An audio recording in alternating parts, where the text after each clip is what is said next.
When the number 3 and the number 4 are added together, they equal the number 7.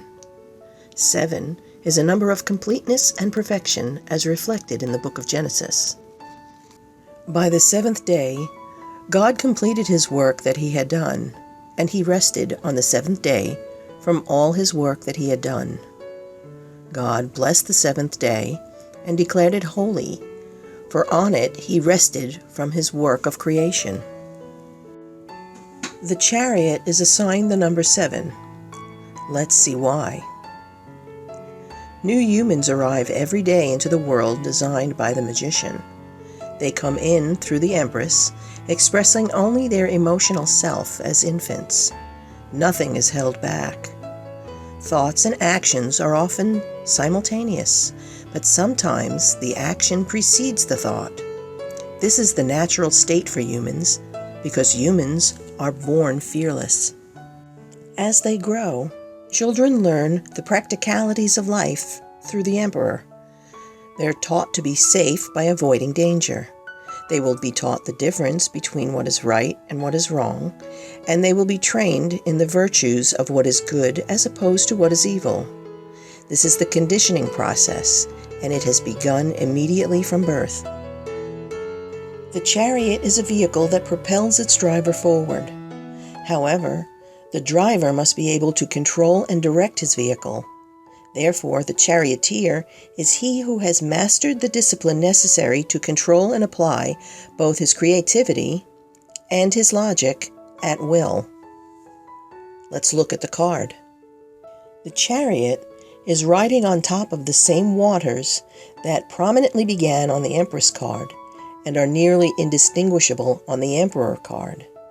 While the Emperor has no need of these emotions, the charioteer recognizes their value, but he does not allow his vehicle to sink into them. The coat of arms on his shield is that of the mason's mallet and chisel. Note that the mallet and the chisel are red, just as the rooftops on the castles in the background are red. The shield is topped by a yellow globe with blue wings. The globe, again, is the world we live in as seen on the Empress and the Emperor cards. The blue wings denote protection. We can surmise that the chariot is discreetly a part of a protected group of high-ranking men in our world. We see one white and one black sphinx leading the chariot. These figures denote the conscious self and the shadow self, qualities that oppose each other.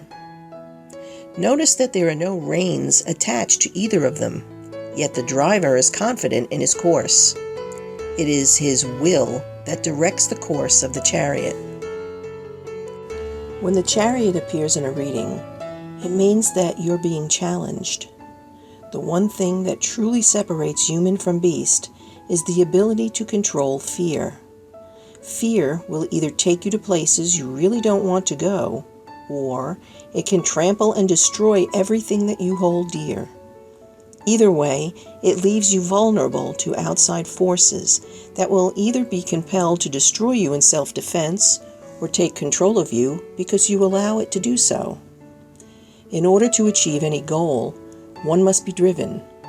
The chariot is your vehicle to success if you can learn how to use it and control it wisely.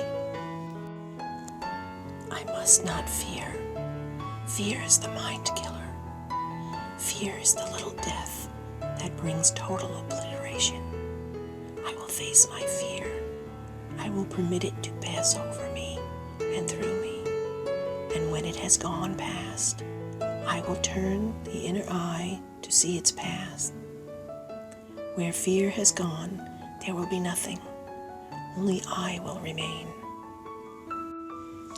The chariot can only be driven successfully by those who attain the ability to control their emotions.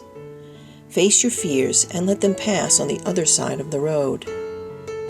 Triumph in the mind translates to success in the world. So mote it be.